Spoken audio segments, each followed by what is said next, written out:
En Afrique, on dit que la parole peut construire, mais qu'elle peut aussi détruire. Cette histoire parle d'un homme respecté, apprécié de tous, mais qui parlait trop. Dans un village paisible vivait un homme connu pour sa gentillesse.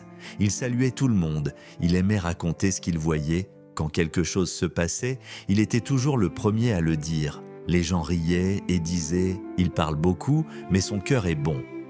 Avec le temps, ses paroles ont commencé à dépasser ses pensées. Il racontait ce qu'on lui confiait, un secret ici, une confidence là, sans méchanceté, sans intention de nuire, juste parce qu'il parlait trop. Un jour, un ancien du village l'appela.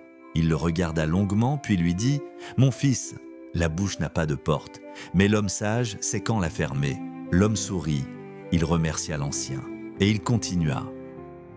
Un soir, alors que le village dormait, une discussion secrète eut lieu. Deux hommes influents parlaient à voix basse, loin des regards. Ils évoquaient un projet dangereux, un plan concernant le village voisin. L'homme, caché non loin de là, entendit tout. Il comprit immédiatement que ce qu'il venait d'entendre ne devait jamais sortir de cette nuit. Mais fidèle à son habitude, il parla. D'abord à un ami, puis à un autre. Les paroles traversèrent le village et finirent par atteindre les oreilles du village voisin. La peur s'installa. Les rumeurs prirent la place de la vérité. Chaque mot fut déformé, chaque phrase amplifiée. En quelques jours, la méfiance remplaça la paix. Et ce qui n'était qu'un secret mal gardé devint une guerre entre deux villages. Quand la guerre éclata, on chercha un responsable. Les anciens remontèrent le fil des paroles. De bouche en bouche, de maison en maison, jusqu'à lui. Il tenta d'expliquer. Il dit qu'il n'avait rien voulu de mal.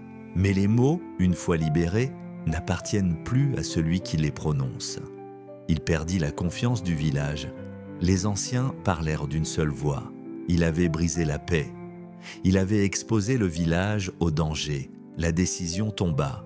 Il fut banni du village. Ses terres, lui, furent retirées. Son nom ne devait plus être prononcé. Cette nuit-là, il quitta le village seul, sans famille, sans maison, sans retour possible. Et l'homme comprit, trop tard, que ce n'était pas la haine qui l'avait détruit, mais l'absence de silence. En Afrique, on dit « la parole est comme l'eau, une fois versée, on ne peut plus la ramasser. Tout ce que tu sais n'a pas besoin d'être dit. Tout ce que tu entends ne mérite pas d'être répété. Parfois, le silence protège plus de vie que 1000 paroles. Réfléchis bien combien de conflits, combien de drames auraient pu être évités si quelqu'un s'était tu.